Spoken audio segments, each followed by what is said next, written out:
Hello and welcome to Sports Fan Entertainment. And finally, I'm releasing my Tennessee Titans 7-round mock draft 1.0. I know I'm late on this. We're like only a week before the draft. I'm still planning on doing one more, probably. Maybe two. Like, what I might do is I might go through some Pro Football Focus simulators, and I'll count that as 1, 2, and then I'll put out like my final 7-round mock draft. So if I do anything, I'll do like some mock draft simulators. But yeah, work has just been hell, particularly the last 2 weeks. I really wanted to, come on here and even make a big board potentially, but it's too late to the draft now. But I will still be live after the first round pick for the Titans, after their second round pick for sure, if they trade back up in the third. And then I'll be live after their fourth round pick. And then after their 7-round picks, just for a total draft recap, because the 7-round picks are like right next to each other. I won't go live for the fifth one. I don't think. I think I'll probably just take a break from that one. Probably, but we'll see. So basically after every pick, I will be live right after on this channel, same as last year, giving my thoughts on each of these draft picks. So stay tuned for that. So for this first mock, pretty basic stuff. I did troll you a little bit of clickbait. Yes, I put Malik Nabers in the thumbnail, but no, it is not Malik Nabers. I have Joe Alt currently being drafted by the Tennessee Titans. Look, it's the most popular pick for a reason, and I ultimately believe that Malik Nabers won't be available anyway. I think that Malik Nabers is a better prospect than Joe Alt, and I think more teams need Malik Nabers than Joe Alt. So really the question to me, because it is sounding more and more for reasons unbeknownst to me, that J.J. McCarthy will indeed be one of the top 6 picks.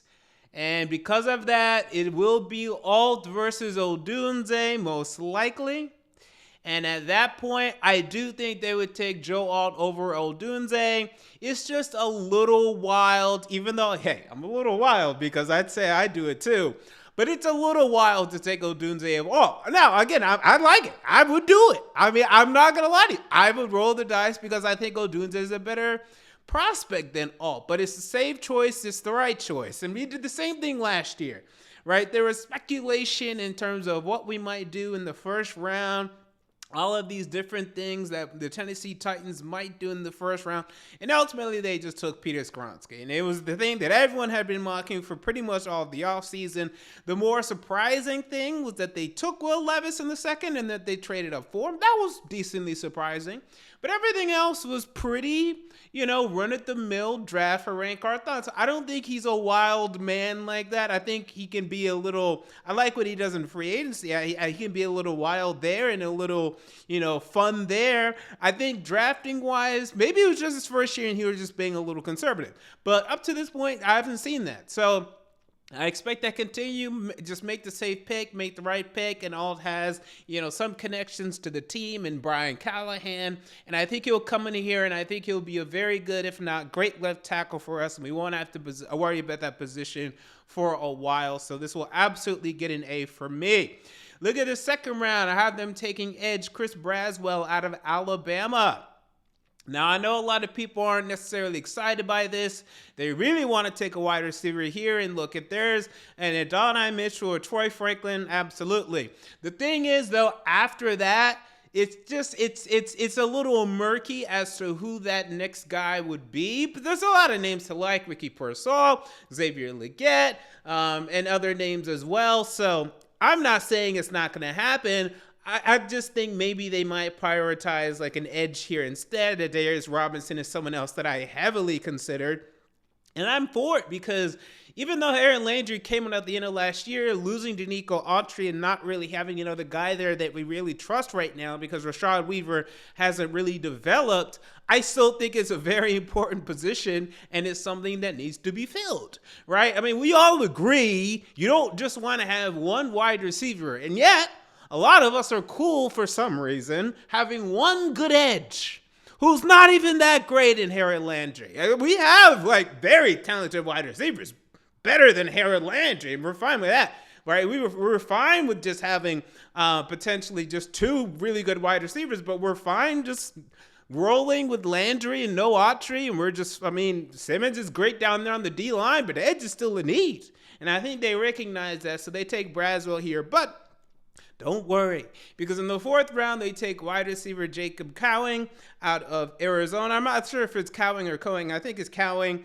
This is a slot type wide receiver. I think he's standing at 5'8 or 5'9, so he gives us that different type of wide receiver that we could use with this wide receiver core, considering that the other guys that we have right now are all over 6 feet, and with Kyle Phillips proving that he cannot stay healthy and that he cannot be relied upon to be that shorter, shiftier wide receiver, Cowing makes a lot of sense here. I also considered Anais Smith, who might go here, or he might go even in the 5th round as well. There's some other names for some slot guys, and don't sleep on these guys, because I think Tank Dell went maybe in the 3rd, but you saw the impact that he made. So I'm down to have a guy like that in here, absolutely, even though we have Calvin Ridley and DeAndre Hopkins. And I know Hopkins, Jim White said that Hopkins might be around next year, but what about Burks? Is Burks still going to be around? If he's not, and even now, a lot of people are already written off Burks, we still need a wide receiver 3 next year at the very least, maybe wide receiver 2. Maybe a wide receiver 2. So this is still a position of need. Maybe not of great need, right? But it's still why we're, considering taking Nabers or Dunze in the 1st round. So I have them going wide receiver here. 5th round, I have them taking defensive lineman Tyler Davis out of Clemson. I saw him a little bit. By the time we get to the 5th round, 6th round, 7th round, unless if they were just guys that were really hyped recruits, or guys that if they were, really I'm an SEC guy, so if I watch a lot of SEC, I'm familiar with them in that context, then this is where my knowledge base, kind of runs thin. But hey, this is another guy that can add to our defense. Defensive line is still a need to meet, as Sheldon Day has not been impressive in his NFL career. I know some people like that signing. I don't really know why, other than, well, we signed somebody. Okay, well, that's great. But that doesn't mean he's good or that he's going to come in here and do anything. So I still think we should absolutely take a defensive line. Now, I could easily win safety here, right? But just because we could need a safety or an inside linebacker more, that doesn't mean that's going to be the order. I mean, teams take different positions all the time. We didn't take a wide receiver last year until the 7th round, and we needed one. Right? It happens all the time. So don't complain that, well, you didn't take a safety or an inside linebacker before taking an offensive. Well, we didn't. Okay? Last year, we didn't take a wide receiver until the 7th round. So it happens all the time.